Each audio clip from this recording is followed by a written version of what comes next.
इस ट्रिगो के इस इम्पोर्टेंट कॉन्सेप्ट में बच्चों के बहुत सारे डाउट्स होते हैं। बेटे ये टॉपिक है आपका principal solutions and general solutions. तो आपके पास है प्रिंसिपल सॉल्यूशंस एंड आपके पास है जनरल सॉल्यूशंस। ठीक है बच्चों, अब जरा देखो समझ के चलना। अगर कभी आपका साइन एक्स आपकी किसी साइन अल्फा वैल्यू के इक्वल आ जाए तो x इज इक्वल टू होता है आपका n pi plus minus one की पावर n इंटू अल्फा। अगर आपका cos x इक्वल आ जाए cos अल्फा के तो x इज इक्वल्स टू कितना होता है आपका 2n पाई प्लस माइनस अल्फा। और अगर आपका tan x इक्वल आ जाए tan अल्फा के तो आपके पास x इज इक्वल्स टू आता है आपका n पाई प्लस अल्फा। इन सारी ही चीज़ों में ये जो n होता है ये n बिलोंग करता है किसी इंटीजर को z को।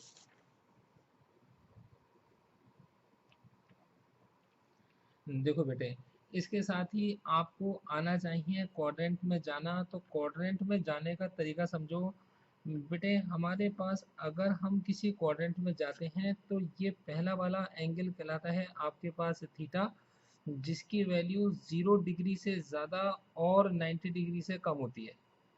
बेटे सेकंड क्वाड्रेंट की वैल्यू कहलाती है पाई माइनस थीटा, और थर्ड क्वाड्रेंट की वैल्यू कहलाती है आपके पास पाई प्लस थीटा, और फोर्थ क्वाड्रेंट की वैल्यू कहलाती है आपके पास 2 पाई माइनस थीटा। इन सब में एक रूल चलता है, ऐड शुगर टू कॉफी। यहाँ ऑल पॉजिटिव होते हैं, यहाँ साइन और साइन का उल्टा कॉसेक पॉजिटिव होता है, यहाँ टेन और टेन का उल्टा कॉट पॉजिटिव होता है, और कॉस और कॉस का उल्टा सेक पॉजिटिव होता है। मतलब यहाँ आपके पास अदर देन साइन कॉसेक सब नेगेटिव, यहाँ अदर देन टेन और कॉट सब नेगेटिव, और यहाँ अदर देन कॉस एंड सेक बाकी सारे नेगेटिव। बच्चों कुछ क्वेश्चंस हम आपको देंगे और कुछ क्वेश्चंस के पहले हम आपको एक एग्जांपल सिखाते हैं। तो बेटे हमने सपोज करो एक एग्जांपल लिया कि साइन एक्स की वैल्यू आपका √3/2 है, और एक एग्जांपल हमने आपके पास लिया कि अगर इसी साइन एक्स की वैल्यू -√3/2 हो तो आप क्या करोगे। तो बच्चों समझ के चलो, सबसे पहले हमें देखेंगे कि हमारे पास साइन की वैल्यू √3/2 होती कब है। तो बेटे साइन की वैल्यू √3/2 होती है 60 डिग्री पर। 60 डिग्री का मतलब है आपके पास π/3। तो मतलब बच्चों हमारे को थीटा मिल गया π/3।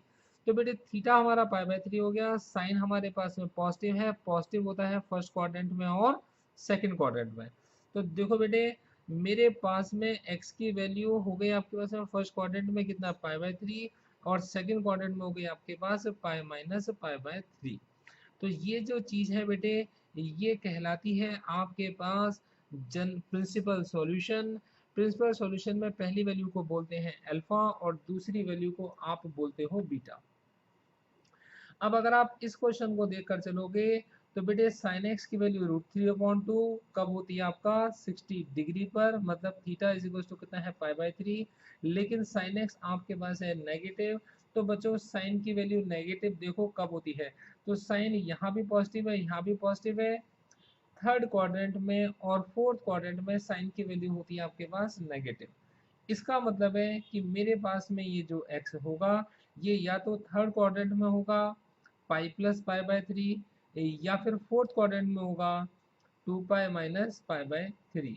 तो बच्चों मेरे पास x होगा 4 π/3 या मेरे पास होगा 5 π/3। बेटे पहली वैल्यू आपके पास अल्फा और दूसरी बीटा, पहली वैल्यू अल्फा और दूसरी आपके पास बीटा। जब आप जनरल सॉल्यूशन निकालते हो तो आपने सीखा था कि जनरल सॉल्यूशन में जो वैल्यू आती है वो आती है अल्फा। तो आपके पास साइन के जनरल सॉल्यूशन में बन गया x is equal to n pi, और प्लस में कितना होगा आपके पास अल्फा, अल्फा का मतलब है π/3, और यहाँ बन गया x is equal to n pi. अच्छा प्लस माइनस वन की पावर n है, n pi plus minus one की पावर n, और अल्फा यहाँ आपके पास है 4 पाई/3। यह आपका जनरल सॉल्यूशन बन गया। दोनों ही केसेस में n